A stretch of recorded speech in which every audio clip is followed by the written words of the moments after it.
আপনারা জানেন কিনা, ভারত একসময় ফেন্সিডিলের কারখানাগুলো বাংলাদেশ সীমান্তের কাছাকাছি তৈরি করত। এখনো একটা দেশের দুইটা জিনিস ধ্বংস করতে পারলে সেই দেশ নিয়ে আপনার চিন্তা করা লাগবে না, সে অটোমেটিকলি আপনার আজীবনের জন্য গোলাম হয়ে যাবে। এক নাম্বার, সেই দেশের তরুণদের শক্তি। আপনি মাদক দিয়ে দুধ করে রাখবেন, সে কোনোদিন আপনার বিরুদ্ধে লড়াই করবে না। লড়াই করতে চাইবে, আবার মাদক ধরাই দিবেন, সে আপনার পক্ষে থাকবে। আর হইল শিক্ষা ব্যবস্থা।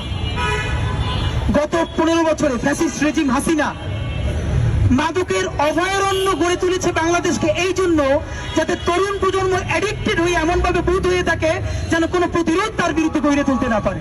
এবং নিজ হাতে এই দেশের এমপি মন্ত্রীরা এই দেশের শিক্ষা ব্যবস্থাকে ধ্বংস করছে। আজকে এক ভদ্রলোকের নাম আমি বলতে চাই, মিলন ভাই আমাকে নামে চিনেন, এহসানুল হক মিলন ভাই।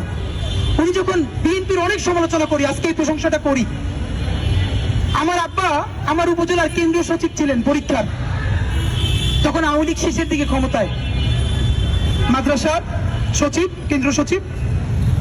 তো অঘোষিত ভাবে এমন ছিল যে নকল করতেই দেওয়া লাগবে, মানে শিক্ষকদের কাজ হইল ম্যাজিস্ট্রেট আসলে তখন সবাই বলা যায় ম্যাজিস্ট্রেট আসছে লুকাই ফেলো, ম্যাজিস্ট্রেট চলে যাবে, তারা নকল করবে। তো তখন এইরকম গাইড বই সবাই কিনে আনতো, গাইড বই কিনে আনতো, নতুন বই আগের রাতে কিন্তু পরীক্ষার হলে দেখে দেখে।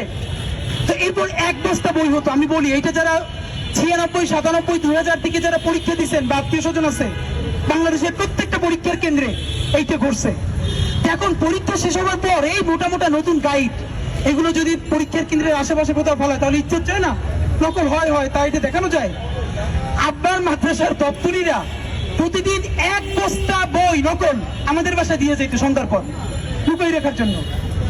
আমি আর আমার মায়ের একটা ব্যবসা ছিল, এগুলোর মধ্যে নতুন বই পুরান বই আলাদা করতাম দোতলায় সব। এরপরে এইগুলো বই ওই যে সামনের দোকানে বিক্রি করে দিতাম, মায়ের আমি ভাগ ভাগ করে অর্ধেক টাকা নিতাম। কি দারুণ ব্যবসা! ওই যে একদম নতুন বই, নকলের অভয়ারণ্য বলতেছি। মানে এর বিরুদ্ধে আপনি কিছু করতে পারবেন না। বিএনপি সরকার ক্ষমতায় আসলো, বিএনপি সরকার যদি একটা ভালো কাজ 2001 থেকে 6 করছে, সেই প্রশংসাটা তারা নিজেরাও সামনে আনতে পারে, নাম আনবো কেমনে? এখন সমালোচনা করলে বলে আমরা বিএনপির বিরুদ্ধে। বিএনপির পক্ষে যে কথা বলছি দায়িত্ব নিয়ে বলি, বেগম জিয়ার ব্যাপারে, শহীদ জিয়ার ব্যাপারে বিএনপির নৈতিক অবস্থানের পক্ষে যে কথা আমরা বলছি এখন পর্যন্ত বিএনপির কোন স্থায়ী কমিটির সদস্য তা বলতে পারে না। এখন সঠিক কথা বললে বলবে বিএনপি বিরোধী। ডক্টর ওসমান ফারুক সাহেবকে টেকনোক্রেট কোথায় শিক্ষামন্ত্রী বানানো হলো, এহসানুল হক মিলন সাহেবকে শিক্ষা প্রতিমন্ত্রী বানানো হলো। ভদ্রলোক এমন একটা কাজ শুরু করলেন, হেলিকপ্টার নিয়ে প্রতিদিন বিভিন্ন পরীক্ষার কেন্দ্রে হানা দেন।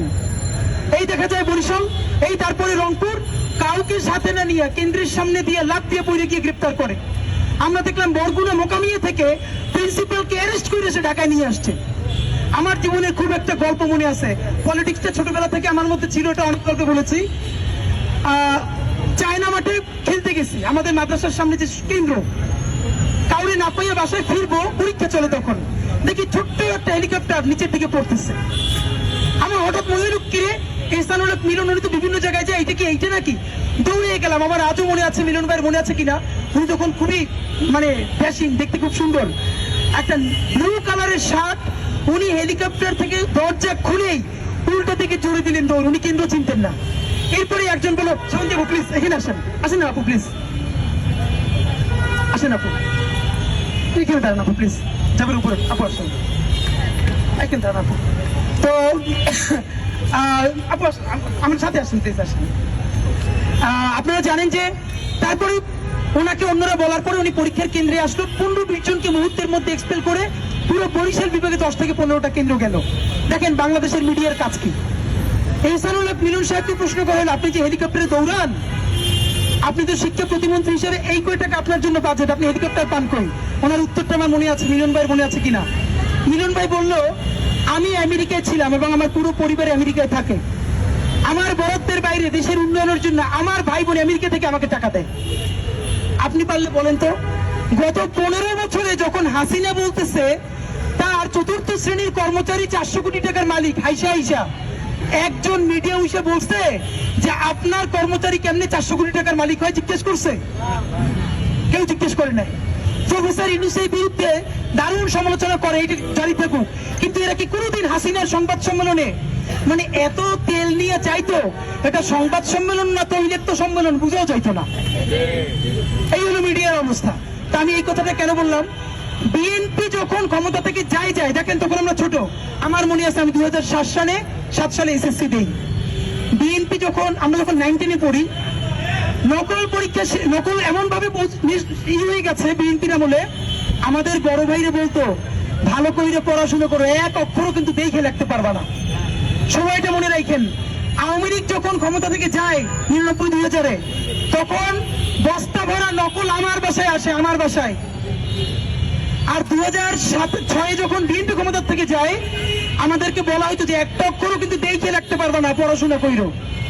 এর মানে এই ভদ্রলোকেরা এই জায়গাটা অন্তত উন্নয়ন করতে পারছিলেন।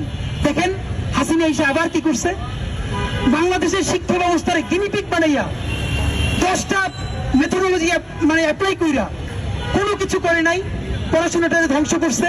এবং নকল এমন ভাবে শুরু করছে যে কেন্দ্রে শিক্ষকদের একমাত্র কাজ হইল নকল সাপ্লাই দেয়া, এবং যখন ম্যাজিস্ট্রেট আসবে তার আগে বইলা তাদের বই কেসগুলো নিয়ে তাদের কাছে রাখা, আবার তারা ঠিক মতো ফেরত দেয়া। তো আমার বোন এইটা তার ব্যক্তিত্বে খুবই লাগেনি দেয়। সে গত 3 বছর ধরে পরীক্ষায় বলে আসছে সচিবকে যে আমি এটা পারি না, প্লিজ আমার আর পরীক্ষার হলে কার্ড দিয়েন না। তা আপনি কয়জন এটা পাবেন? এটা তো সম্ভব না, আপনার তো চাকরি থাকবে না। তো এখন আমাদের যেটা লড়াই, এখন আওয়ামী লীগ এটা কেন পারছে? আপনি পারলে বলেন তো।